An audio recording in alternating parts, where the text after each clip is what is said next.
Don't you wanna feel right again? Don't you wanna feel whole? Don't you wanna feel? What's up, my Republic of Heroes? Heart Hero 456, Exo65 here, bringing you another fantabulous episode of the How I Would Make series. And I'm pretty sure I mentioned all the way back in the first episode that I am the type of person who wants to not just talk about, well, how I'd rewrite video games and shit. I also mentioned something else very important, something genuinely phenomenal.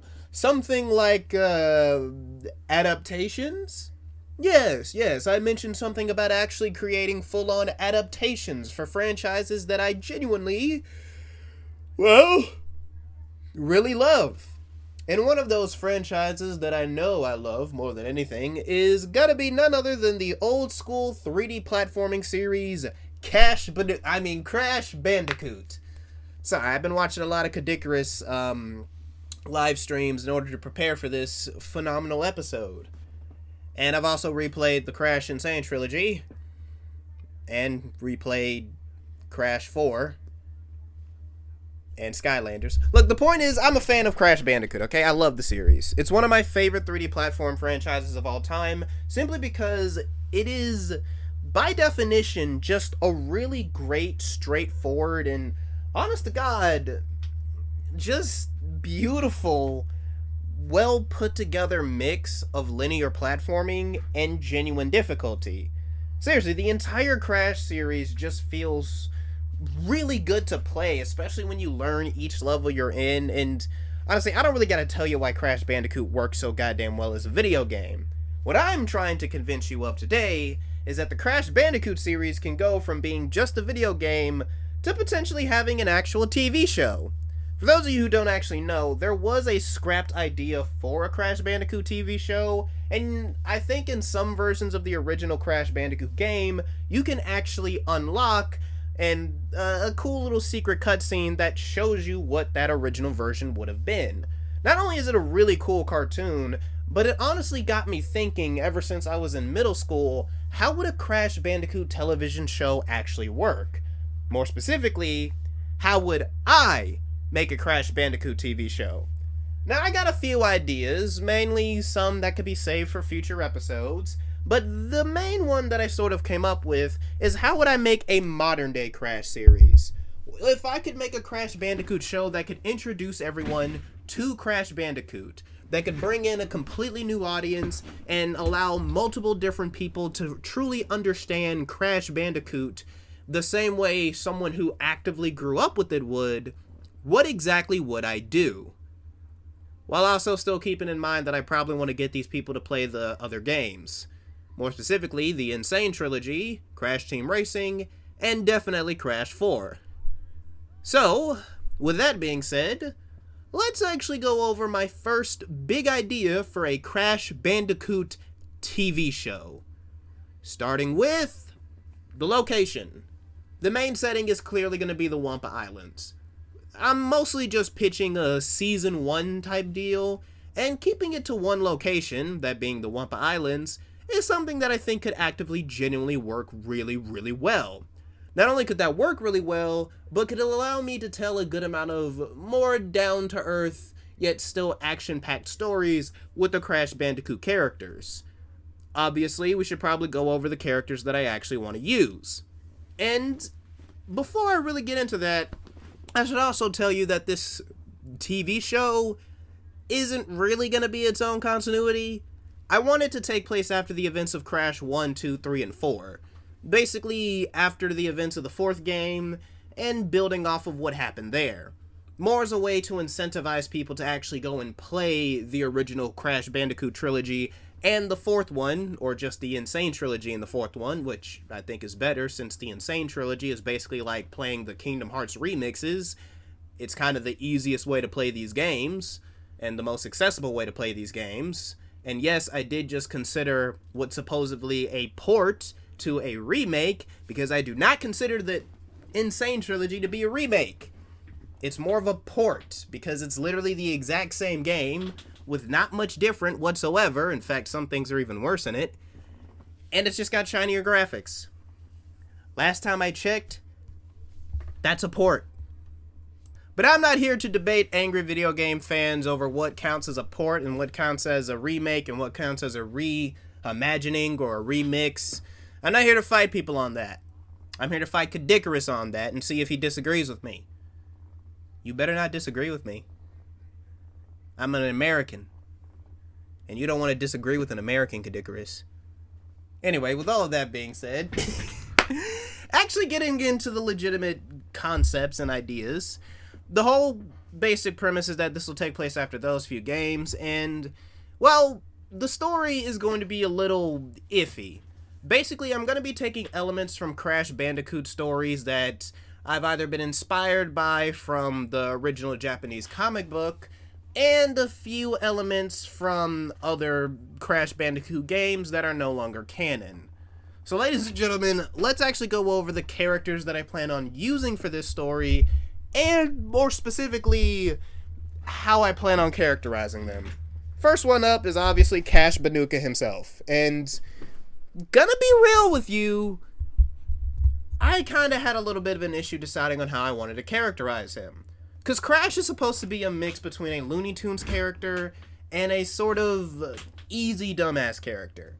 At least that's how many people see him. But when I actually play the Crash Bandicoot games, while yes, he will do something as stupid as, having a shoe in his mouth, I often find it a little weird how people can call him straight up stupid, even though he's smart enough to go on these big brawling adventures, face off against actual scientists, and can kick the ass of people who are clearly smarter and stronger than him. Growing up, I always kind of saw Crash as someone who is incredibly silly, but is still capable of doing basic things and helping the people around him, which is where I decided to hit a bit of a middle ground. Because some people in their fanfics and fan comics characterize Crash as someone who's smart enough to talk, or at least use sign language, which he will be using in the show, because just because he can't talk doesn't mean he shouldn't be able to communicate. And, of course, other people do characterize him as a bit of an idiot. So here's what I'm going to do. I'm going to make it so that Crash in here is a sweetheart who is incredibly silly, always wanting to be helpful, but also a little destructive.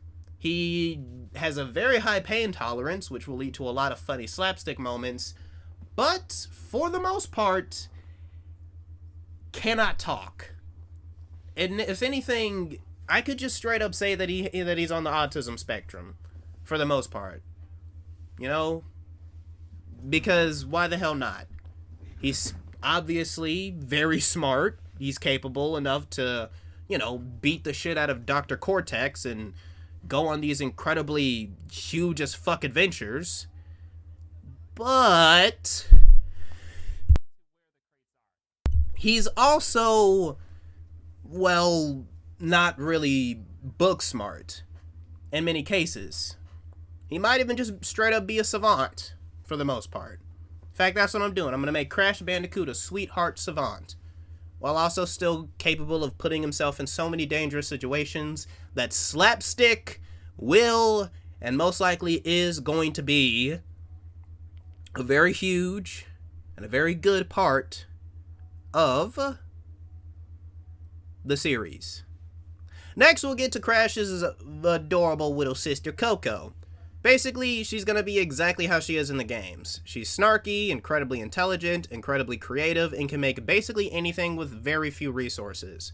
She's pretty much going to be the voice of reason in many episodes, but due to her being much younger than Crash, she'll also be way more impulsive than him in many cases. Like, she'll see something shiny and she'll go over and touch it, even if it's very clear she's not supposed to. And while I know it might sound like this is something Crash would do, I'm pretty sure if Aku Aku yells at him for more than just, a few minutes, he'll end up deciding to stop. While since Coco never gets yelled at, since she's always seen as the sweet child of the bunch, she's the one who's actually getting people into trouble because she can't keep her hands to her goddamn self. Because it's just funny that way. I don't know, I just find that funnier. You assume because Coco is inherently smarter, she'd be the one that would obviously not get the characters into the most trouble, but no. Nah, she'll get some. Nah, she'll put some people in danger if it means she gets what she wants. She's a spoiled brat, and I love it. Then we get to Aku Aku, actually. Basically a magical father figure to Crash and Coco, and has the magical ability of making both of them invincible for a short amount of time. During many of the action scenes, you'll see Aku Aku basically slap himself on Crash or Coco's faces in order to keep them from getting seriously injured, even though he knows the two of them can take a pretty good punch to the face without, it hurting really badly. For the most part, he is going to be somewhat of a father figure to both Crash and Coco, actively giving them legitimately decent life advice in many emotional scenes. And, of course, I do want to add a bit of storytelling to this, mainly in the sense that Crash and Coco actually got Aku Aku from the local tribe. Now, this is a cool little idea that I might bring back later in one of the future story concepts, but the idea is simple. Crash and Coco ended up getting Aku Aku from the tribe because Papu Papu, the, tribe leader, ended up basically keeping Aku Aku above his throne. And no matter how much Aku pleaded, Papu wouldn't let him go. So then Crash showed up, kicked his ass, and took Aku Aku home, thus leading to him deciding to protect Crash and Coco with his powerful magic, because why the hell not? Just a little story element I want to throw in there. Then, of course, we get to the other main characters. More specifically, both versions of Tana Bandicoot and, of course, Dingodile. Basically, here's how I plan on introducing 4th Dimension Tana, or Pirate Tana, who, throughout this, I'm going to be calling PT, standing for Pirate Tana, and also because I wish the PT game got turned into a full Silent Hill game, and I'm still pissed off at Capcom for not making that happen. But anyway, what ends up basically happening is PT ends up coming back to the island later on in the series, but the whole idea is that she's got a really cool crystal that allows her to travel through dimensions, and because she's a pirate, she was obviously able to just steal this bitch. And the main reason I want her to be here is because I think she'd be a really cool character to introduce to just play off of Crash and Coco for a little bit. I could even give her a cool little character arc where she has to, possibly come to terms with the idea that she might be replacing her old Crash and her old Coco with this new Crash and Coco, aka the ones we've known since the first game. Well, technically second in Coco's case. But she could potentially be replacing them and might have to come to terms with that to some extent. Then we get to the original Tana Bandicoot. The idea is that after dating Crash, she did end up leaving the Wampa Islands, and of course, spent some time with Pinstripe, just like in the original Japanese manga, only the difference between the manga and where I'm going here is that Tana realizes that dating Pinstripe, who is an evil motherfucker, is a bad idea! Oh my god! Oh my god! That's so unbelievable! So obviously she decides to go back to the Wampa Islands because even though she did lose touch with her friends, she still deep down really does love both Crash and Coco and wants to be around them. She also does try to help them defend the Wampa Islands, even though, and I'm going to make this very clear, she is nowhere near as strong as those two. In fact, she's not that good at fighting. And no, that does not take away from her character, goddammit. And of course, we need to get to the villains. Obviously, when it comes to the villains, I got Kotex, I got Brio, I got Jin, I got Dial. I don't know.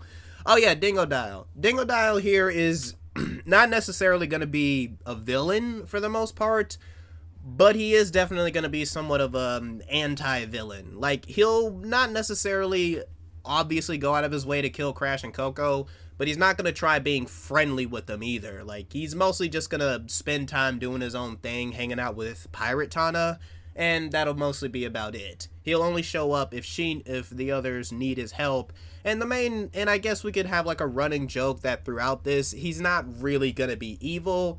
He's more or less just going to be doing his own thing and really wouldn't care about the actual Bandicoots unless he needs their help or if they need his help, that whole thing. But yeah, basically I pretty much got most of the different villains scattered across this, with the main ones clearly being Neo Cortex, Brio, Nina Cortex, actually, because that character just deserves more love in general. And throughout the series, I'm going to be throwing in and just sprinkling in many of the other Crash Bandicoot baddies from the games, because why the hell not? So you're probably already wondering, now that I've got all the characters out the way, what is going to be the story of the entire season? Well, I'm not going to make this a big serialized story. It's going to be an episodic series with some decent continuity. And I know some people will say that that is serialization, but I'm just going to nip that right in the bud right now. That is not serialization. Serialization is when you have a story that goes through the entirety of the show. As in, from the first episode, you are telling a continuous story. Alright? That's the whole thing. Avatar: The Last Airbender is not an example of serialization. It is an episodic show that has a solid continuity and focuses on developing its characters. It has a canon. SpongeBob is a perfect example of a vacuum episodic series, as in most, if not all of its episodes exist in a vacuum, and its canon can be changed instantly. Invincible, from the Amazon Prime series, is a serialized television show because each episode is telling a continuous story. That's the big difference. If you really can't tell the difference after that, you're gonna learn it. Trust me, you will learn it watching my videos. At least how I would make podcasts. You're gonna learn it. But with all that being said, let's actually get into the genuine season. Like, what are the episodes themselves gonna be about? And this is where I'm mostly just gonna be getting into the actual episodes that I've written. Basically, I haven't necessarily written out a full script, but the reason this episode took so long to come out, and why the next few are probably going to take a little bit longer, is because I decided to go into detail and write out every single episode synopsis and sort of go over exactly what I plan on doing for each episode. Now, I know some of these episodes could be switched around, some of these might not feel that satisfying, and I'm sure a lot of you are probably wondering exactly how a lot of this is going to play out, but don't worry, I'm going to explain it. So we start off with episode 1. The episode basically opens, in fact every single episode is going to open, with a cool animated intro that slightly recaps the events of the first 4 games. Basically, it'll open up with Crash being hit with the, Evolvo Ray, and then we get to this really cool animated song as we get to see Crash running through locations and facing off against bosses from Crash 1, 2, 3, and of course Crash 4. And it pretty much ends with wherever the characters are starting in the actual main location. Now, the episode itself is really just going to be a full intro to Crash, Coco, and Aku Aku, as these 3 are just going to be spending the day together, doing their own thing, while we get to see Neo Cortex returning to his old castle with Uka Uka. Yes, Uka Uka is going to pull him, is going to show up from that big-ass dimension, and Cortex is going to show up at his own castle, and he's basically coming up with a completely new and very long, arduous plan that might take an entire season of television episodes to get through. Little fourth wall break for you. And of course, in order to see exactly how strong his, adversaries are, he decides that while Crash, Coco, and Aku Aku are just spending the day together, and, we get a whole comedic episode seeing Crash and Coco's brother-sister relationship, eventually it just ends with Cortex sending out none other than Mecha Bandicoot from Crash Twinsanity in order to attack them. And this is where we get to the first big action scene of the entire series, where of course, as I said earlier, Aku Aku is basically hopping from Crash and Coco's face in an attempt to basically protect them from incredibly dangerous and destructive attacks, while the two of them basically tag team this big-ass Mecha Bandicoot. Both of them assume that Cortex is inside the robot, but when they realize he's not, they just decide to take the Mecha Bandicoot and move it on a big old raft that they built and kick it into the ocean so it can't hurt them anymore. The episode basically ends with it being revealed that Cortex was watching the entire thing from a drone and has basically put a bunch of these little flying drones all around the Wumpa Islands so he can keep tabs and record Coco and Crash just in case some important information comes up. And a little post-credit scene shows none other than Engine coming across Mecha Bandicoot. Episode 2. Pirate Tana returns to the Wumpa Islands to set up shop after Dingo Dial's diner gets shut down permanently.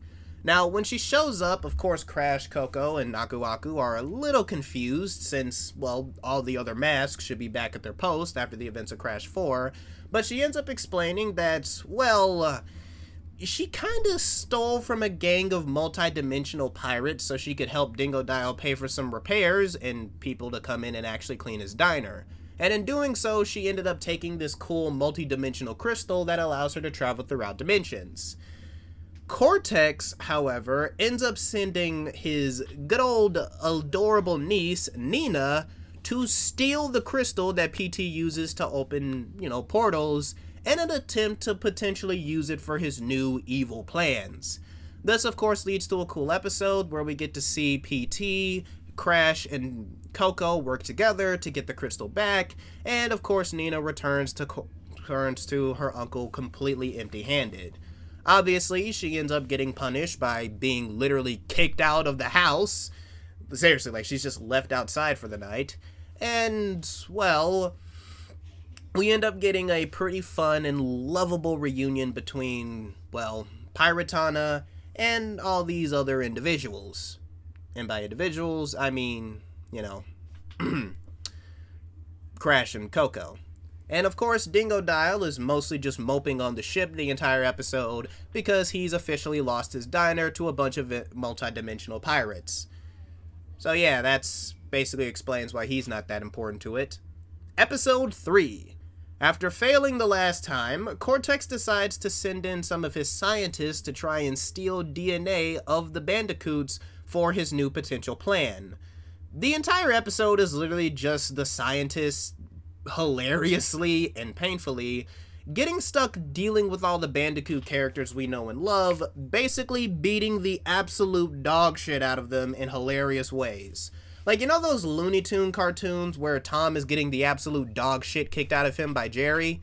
Wait, did I say Looney Tunes? Sorry, I keep forgetting. Hanna-Barbera and Warner Brothers are two different companies for the longest time. I just pissed off a lot of people by saying that, and I duly apologize. You can send an apology. You can send your forgiveness note or a pipe bomb into my P.O. box, and I'll be sure to accept both of them because I definitely deserve neither.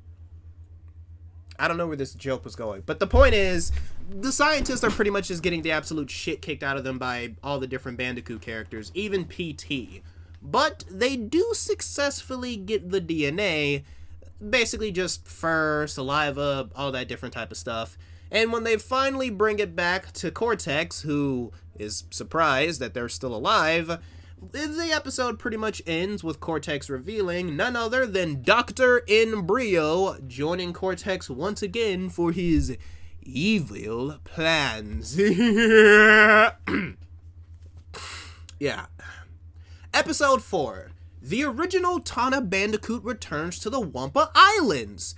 And basically we figure out where she's been since the original game. She explains that the reason she left Crash and the islands was for two pretty big reasons. One, she originally thought Crash was just stupid. Like, she made the assumption that Crash was a complete idiot, but after hearing about the events of the second, third, and even fourth games, she realized that that's not actually the case and actively spends the episode apologizing to Crash, while Crash actually helps her build a small hut for her to live in on the island itself. The second reason was mainly because she saw the Wampa Islands as a bigger cage that Cortex was sort of keeping all the animals in, and didn't really understand why Crash wanted to stay. Of course, well, Coco makes it clear that both Crash and her lost contact, or lost touch, with her in the, original dimension. So it's very clear that she did know Coco at one point, and she ended up coming to the conclusion that Crash wanted to stay mainly to protect his sister.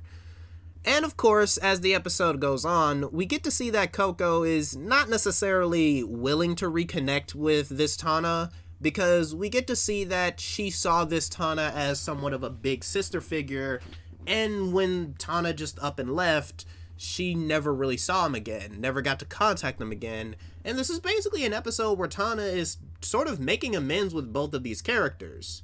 However, this is when the two of them end up basically figuring out that Tana temporarily dated none other than Pinstripe Pontaru. And I'm just gonna be real when I say this, but it's obvious this wasn't the healthiest relationship. Pinstripe, being an evil dude who just so happens to be rich, more or less, kinda, sort of, was a dick. Like, he was just an asshole. He was terrible in many different ways. I mean, he was a literal villain. Why wouldn't he be? The whole idea is basically he's going to show up in an attempt to try, well, and bring Tana back, but that's mostly going to happen for a later episode. This whole episode is really just going to be Crash, Tana, and of course, well, Coco reconnecting, and it ends with Crash, Tana, and Coco finally being good friends again. So this is where we get to the next episode.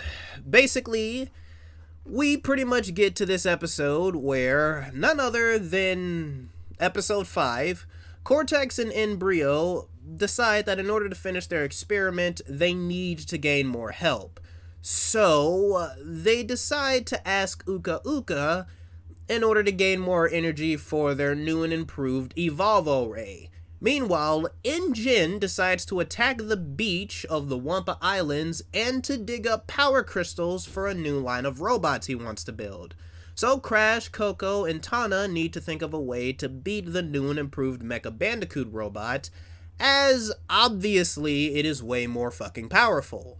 Meanwhile, Uka Uka ends up explaining that most of his power has pretty much been drained and that he's gonna need at least a good amount of time to, regenerate, but that if they can get him some power crystals, he'd be more than willing to help them with their big Evolvo Ray plan. The episode clearly ends with our main Bandicoot obviously coming out on top and managing to figure out a way to destroy the new Mecha Bandicoot. And Jin ends up basically getting launched into the very, very far distance. Jesus Christ, that was a dramatic voice even for me. And of course, well, let's just say Coco decides to keep the Mecha Bandicoot this time, just in case they could use it for something, genuinely fun in the future. Then we get on to episode 5. Episode 5 is going to be pretty simple, actually. It'll build off the last one. Crash, Coco, and Aku Aku are trying to find some ancient gems that he could use for powerful magic. However, the three end up encountering none other than Nina Cortex and Koala Khan, scouring the caves in order to try and find power crystals. Obviously, Aku Aku makes it clear that, well, there isn't any power crystals here, but the gems have incredible amounts of magic that someone like Uka Uka and even Cortex could use for great and powerful evil. So it's basically an incredibly huge race to find the gems as soon as possible. And obviously these are going to be some of the color gems from the games. What ends up happening, however, is that the episode pretty much ends with Crash and Coco fighting Koala Kong and kind of getting the absolute snot kicked out of them. And Aku Aku tries to convince Nina to join them after he basically finds out about her sad backstory. This is going to be one of those episodes where the characters kind of get split up and put together in some ways. Like the main bad guys end up getting split up with some of the heroes, and, the main good guys also get split up with some of the, that whole situation. Obviously, Crash and Coco are going to end up fighting Koala Kong the entire time they're split up, because they end up finding some of the gems, while Aku Aku and Nina are instead going to, well, actually talk to each other and bond. The whole idea is that Nina is going to basically tell Aku what happened to her after he saves her from basically getting crushed, even though that's something Aku... Actually, no, that is something Aku Aku can actually protect you from. It's the falling into pits that he can't do shit about, because apparently that makes fucking sense. Jesus Christ. Anyway, what ends up happening is Aku ends up protecting Nina from getting crushed, and the two end up talking. Aku obviously ends up hearing about Nina Cortex's, sad origin and why she's so evil. And turns out the reason why she does everything her uncle says is because her uncle promised to give her back her original arms and not the robotic ones. Which is actually something I should probably go on a bit of a tangent and explain, because in the Crash Bandicoot games, it is canon that Cortex removed his niece's organic arms and replaced them with robotic ones so she wouldn't be able to pet the animals he brought in for experimentation. Yeah. If you didn't think Cortex was evil, or if you thought he was just a comedic villain that could eventually be redeemed one day, yeah, fuck that. Fuck that. Obviously, Aku Aku tries to convince Nina to join them after he figures out about this, and obviously he says that he could use his magic to one day heal her arms, but Nina doesn't really believe him, and instead thinks that he's just trying to, you know, manipulate her into working or going against her uncle. So yeah, it pretty much ends with the two of them managing, well, with the two groups managing to get some amount of gems, with Crash and Coco able to get the red and yellow gem, but obviously Koala Kong and Nina are able to get a blue and green gem. I think those are the hidden gem colors. Hold on, let me look them up. Hidden gem colors from Crash Bandicoot. No, I do not agree to the fucking Nintendo Life shit. Damn. Okay, yeah. Alright. Yellow. Yeah, green, orange, blue, red, purple, yellow. Okay, that makes sense. There we go. There we go. I got it. I was correct. Mostly correct. So yeah, basically the episode ends with them getting their own set of gems. Aku Aku, of course, decides to bond the gems to him in order to make himself more powerful and can protect Crash and Coco from more destructive things. And of course, well, they end up doing their own shit. That's where it all goes. That's just the way it is. Alright, episode 7. So basically this one is also going to be a bit of a more down-to-earth slice-of-life episode, where Dingodile and Crash actually have to work together in order to try and find a special Wampa fruit in order to make a soup for PT after she gets incredibly sick. We figure out that the reason she gets incredibly sick is because Dingodile basically told her that there was a really cool swimming hole that he was, you know, that he ended up trying on the Wampa Islands, and when PT did a cannonball into it, turns out the swimming hole was perfect for him because he's a goddamn, well, dingo mixed with a crocodile, but due to her being a bandicoot, some of the fishes and other things in there are filled with bacteria and shit that could very easily make her sick.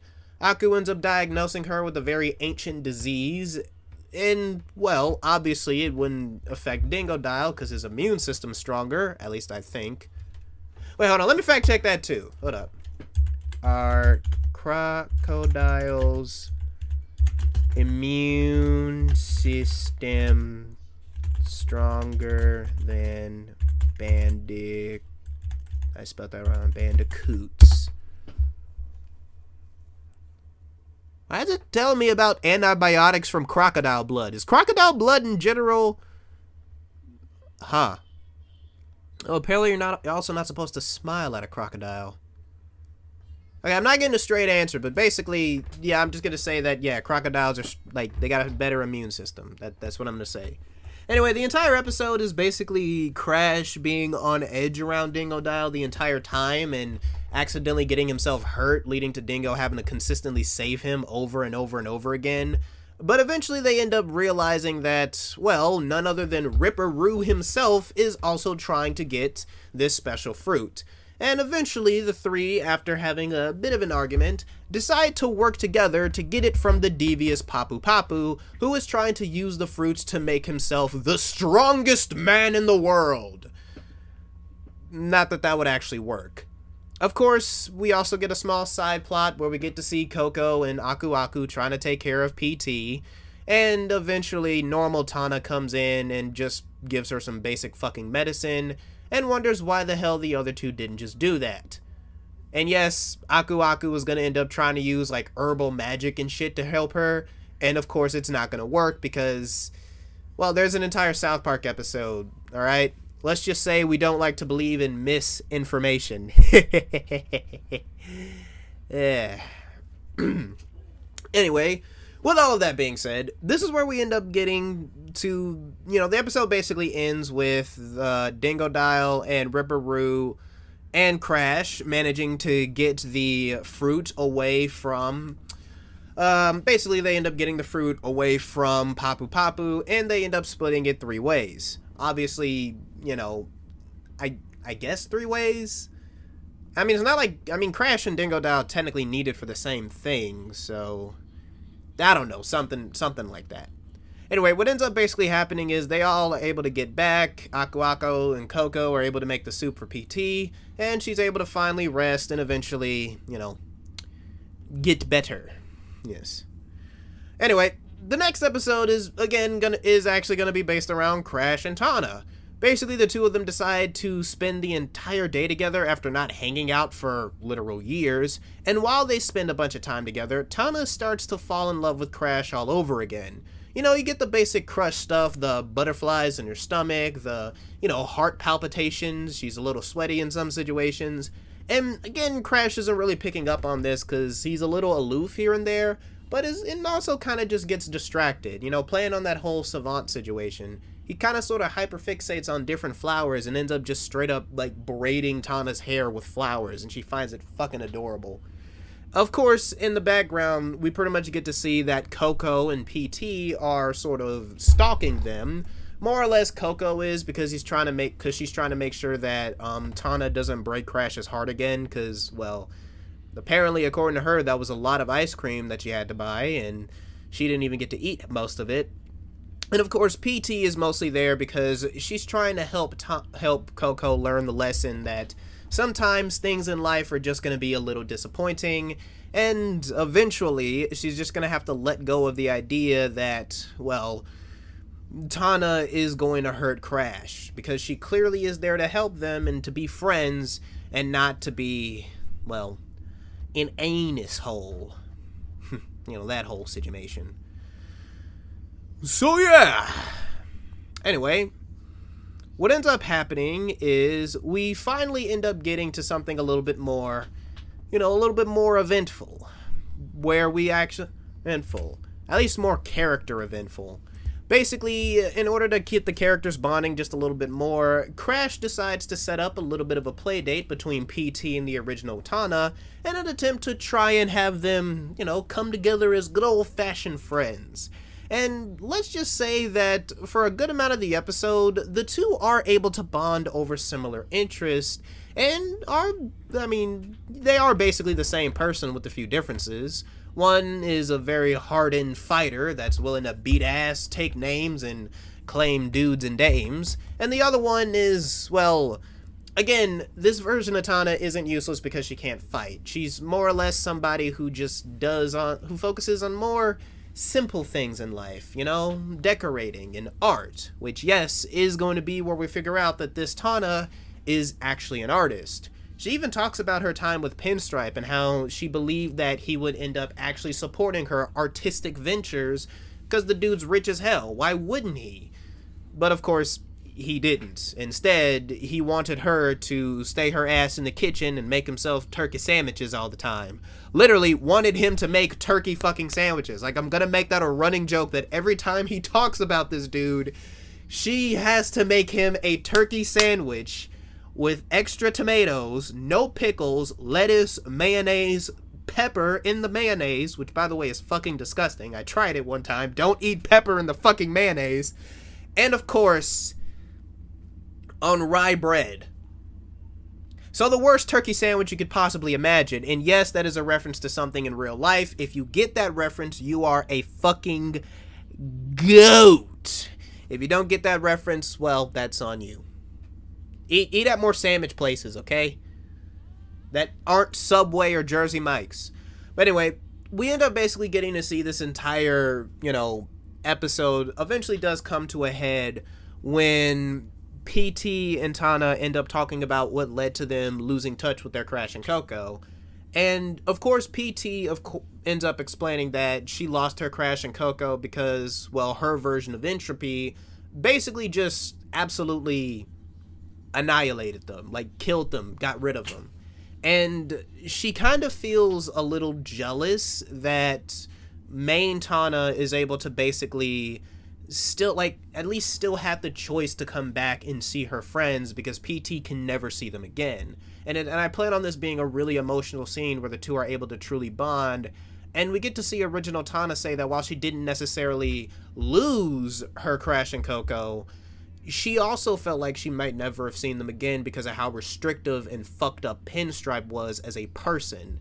And because of that, it's very heartbreaking. And the two of them are just able to have this very fun and just have this really emotional yet fun little adventure together and really come together as friends. And a part of me feels like this is what the entire episode should be, but because I know, like, executives or something would be like, no, we can't have a full-on episode that's nothing but emotional conversation, and I guess it wouldn't make that much sense for a Crash Bandicoot show to not have something funny happen in it. So, in the background, Dingo Dial and Coco are trying to build a flying machine. Why? Because Dingo Dial can hover with his fucking leaf blower. And when Coco asked why he doesn't use a flamethrower anymore, he said he kind of had to sell it in order to make the first few payments on his diner. And ends up saying that, and Coco obviously gets the idea to make a flying machine because why the hell wouldn't she? She's, intelligent and impulsive. Those two things go together perfectly. Anyway, it basically ends with PT, like the episode ends with PT and Tana obviously becoming incredibly good friends after spending the day together, and Coco and Dingo Dial finally being able to make a pretty decent flying machine. However, they end up getting into an argument because the flying machine requires, Dingo Dial's leaf blower, and he doesn't want to give it up. So that's obviously not gonna work out between those two. Anyway, this is where we get to episode 10. Episode 10 basically has Crash help PT and Dingo Dial fix up the ship after it's basically been anchored at the Wampa Islands for a while. And a cool little running gag that I want to have in the background of the past episodes is that PT is consistently complaining about the shit in her ship just not working at all anymore. And because of that, she is consistently having to use other people's stuff. Like, she's constantly having to borrow things. And eventually, Coco just straight up says, why don't you just live with us? Because none of the shit in your place works. And she's like, nah, it's too much of a hassle. Also, can I borrow a blanket? Mine got completely drenched with the rain last night. And Crash just says, fuck it, and decides to just help them fix up the ship properly. But throughout the entire episode, Dingo Dial asks Aku, Tana, and Coco for dating advice. And it's basically just because, obviously they tease it at the end of Crash 4, and I don't like doing will they, won't they relationships unless it only lasts for a season or two, eventually if the characters get together. So the whole idea is that Dingo Dial actually does have a crush on PT, he just doesn't know how to say it, and the whole idea is basically that he pretty much wastes time trying to get dating advice. And Coco, obviously still being a child, gives him, the dumbest of the dating advice. Tana basically says, just don't be a jerk and treat her with respect. And Aku, he just kind of zones out every time he's asked it because he's like, I am a great and ancient mask. When it comes to relationships, I have no experience here. Well, except that one time, and then he just goes off on this meandering thing about him dating, different objects, like a pineapple with the face on it, a hot dog with the face on it, a literal tree with the face on it. Hell, he'll even tell a story about how he dated one of those big-ass piranha plant fuckers, the piranha plant enemies. He'll just go completely off the walls, and eventually Dingo Dial does end up, obviously we're going to get some funny slapstick with Crash trying to help fix some stuff, only for it to, blow up in his face or for him to fall off of something. Just fun stuff here and there. And, of course, what ends up happening is that the episode pretty much ends with Dingo Dial finally confessing his feelings, and PT pretty much explains that, well, if he really wants to date her and really does like her, he can finish the rest of the repairs while her and Crash take a break. And it pretty much ends with Crash and PT just, chilling on the beach, enjoying some drinks, while you see Dingo Dial trying to fix up the shit in the ship. So, yeah. Pretty cool. Anyway, the next episode actually finally has the one, the only, the fucking idiotic Pinstripe showing up on the Wampa Islands. Now, what ends up happening is it pretty much starts with, Engine finally landing after being, pretty much shot out of the cockpit of Mecha Bandicoot.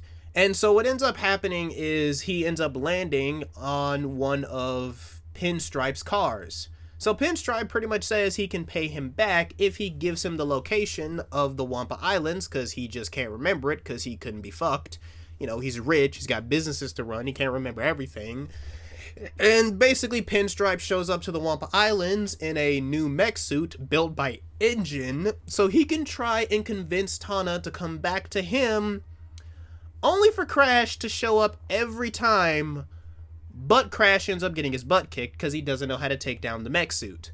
With this happening, this ends up basically leading to, Pinstripe using the mech suit to try and do incredibly huge romantic gestures for Tana, only for her to pretty much just get sick and tired of it and wonder why Crash hasn't kicked his ass already. What ends up happening is eventually Coco decides to use the original Mecha Bandicoot's parts to create powerful metal gauntlets for Crash to finally face off against, Pinstripe's mech suit, mainly because Pinstripe at this point has just gotten sick of waiting and is just gonna kidnap Tana at this point. In fact, I probably should have just skipped to that part. And yeah, Crash ends up beating the absolute shit out of the mech suit, and Tana kisses him right in front of Pinstripe, leaving Pinstripe, completely humiliated and feeling absolutely mentally defeated and pissed. So of course, with that pistosity, because he's pissed off, obviously he tries pulling out his old-fashioned Tommy gun to try and shoot Crash, but Crash just blocks the bullets with the big-ass gauntlet he's wearing, and it ends up blowing up the mech suit Pinstripe is in, thus launching him into the air, having him land on one of his old cars. Because why the hell wouldn't he? Episode 12. Cortex and Embryo and Nina Cortex try to finish up their new powerful experiment, yet due to comedic trials, the experiment keeps getting screwed up. This is again going to be harkening back to that whole old Looney Tunes situation, where every time the characters try doing something or succeeding, they absolutely have it backfire on them in the most hilarious, fucked up, and funny way possible. What ends up basically happening is because everything keeps going wrong, eventually Nina does figure out what the problem is and realizes that it's not a hardware issue. It doesn't have anything to do with the DNA that the scientists collected, and the gems her and Koala Kong got are perfectly fine. It's a software issue. Nina literally boots up the code to the computer, which I'm going to have her ask about the entire episode, and eventually she just guesses her uncle's password and gets into his computer and is like, wow, really? And then just fixes one line of code.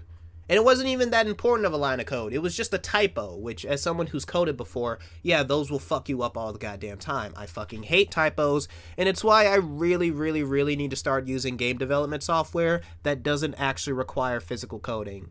In fact, from now on, I'm just going to start using game development software that uses no coding whatsoever. Too bad none of them are as accessible as Unity or Unreal Engine, but whatever. Fuck it. Anyway, this is where we get to episode 13. One more Pinstripe episode, just for the hell of it. And basically, the entire episode is Pinstripe hiring the Komodo brothers and Tiny Tiger in an attempt to try and kidnap Tana. He basically lies to them and says that Tana's been brainwashed and mind-controlled by the other Bandicoots so that she can live on the Wampa Islands. But obviously that's a fucking lie. The reason the Komodo brothers end up doing it is because, Pinstripe is paying them, and the reason Tiny Tiger does it is because he's dumb. Yeah, you want to have a dumb character? Make a Tiny Tiger. He's a big brute, he's got little legs, probably has a little brain. Plus, he keeps using the same fucking attacks over and over again without any real change, so obviously he's a bit of an idiot. Just saying. Anyway, the entirety of it is basically, the entire episode is basically Coco and PT, along with Aku Aku, beating the shit out of the Komodo brothers and Tiny Tiger, with eventually the Komodo brothers just saying, screw this, it's not, worth the payment, and Tiny Tiger eventually realizing that he's been lied to, so he decides to pay Pinstripe a friendly visit. One more little comedic episode to get out of the way before we get to the season finale two-parter. Basically, Cortex launches a sneak attack with Embryo to keep Crash and the gang distracted, while Uka Uka decides to finally imbue the new experiment with incredible amounts of power. The Evolvo Ray is activated. The time has finally come. And now the new experiment that has been built up the entire series is the original, or more specifically, the final version of Cortex's animal general, Crunch Bandicoot. Yep, I'm bringing him in. He's more than capable of kicking ass. And no, I'm not giving him that shitty Mr. T voice. I'm sorry, I just didn't like the voice. I did not like the Mr. T voice. It didn't fit. It didn't feel good. Alright, in Wrath of Cortex, Crunch was a very mysterious-esque character. He didn't have a personality yet. But afterwards, he just became Mr. T. And that's not funny. Well, it could have been funny. I don't know, maybe if his voice was a little deeper or something, it could have worked, but here, it just doesn't work. It just didn't work to me. So I'm not gonna have him have a fucking Mr. T voice. Instead, he's just gonna be this big, brooding monster for the most part, who, of course, is going to be controlled by Uka Uka at first. And basically, when he shows up, he pretty much fucks shit up. He beats the crap out of Crash, beats the crap out of Coco, and when Aku Aku shows up to try and keep Crash invincible for a long period of time, hence why he needed those magical gems, it is a pretty important fight, but it pretty much ends with, Crash getting the absolute shit kicked out of him. And with Cortex making it clear that this was just a test drive. Episode 15, the season finale, the second part, is going to be a huge loose adaptation of Crash Bandicoot Wrath of Cortex, where, of course, Cortex is trying to, for the most part, use, Crunch to sense and find power crystals, all around the Wampa Islands, and in doing so to cause destruction to them as well. What ends up happening is it's basically going to be, instead of the multiple elemental mask, it's mainly just going to be Uka Uka. And of course, with all the other cool shit here that's going to be going down, you're going to get multiple action scenes, and you're basically going to have the characters racing against a clock to find power crystals. And of course, the episode ends with Crash getting a huge power-up from both Aku Aku, some power crystals, and even a few colored gems, with none other than a really epic and amazing final action scene against him and Crunch. It'll end with Crash winning the fight, but Cortex making a tactical retreat, making it clear this isn't the last that Crash Bandicoot has seen of him. With everything pretty much gonna end with, Cortex deciding to come up with a much new plan. A plan that will take him around the world. And yeah, that's basically my entire season of a Crash Bandicoot television show. I'm pretty sure I can mix up the order of the episodes. Maybe I could take out a bit of the shipping and just have some characters be together. But the whole idea is that this is really just going to be a silly, episodic, fun, comedic show that takes the location and the characters from Crash Bandicoot and have them sort of interacting and doing some really fun shit. That's literally all it's going to be. And because of that, I really don't have much else to add. The whole idea is that I plan on making, hopefully I can make a season 2 to this idea if you guys want me to. But for the most part, this is my sort of pitch for a Crash Bandicoot TV show. It's just something I think would be very fun, amazing, and actively really cool for people to look at. And hell, if I were put in charge of making a Crash show and I could legally use these ideas, I'd more or less go ahead and do it. But of course, with all of that being said, thank you all so much for listening to this podcast episode of the How I Would Make series. And remember, everything I play, everything I sing, and everything I say, I do it for love. Bye, guys.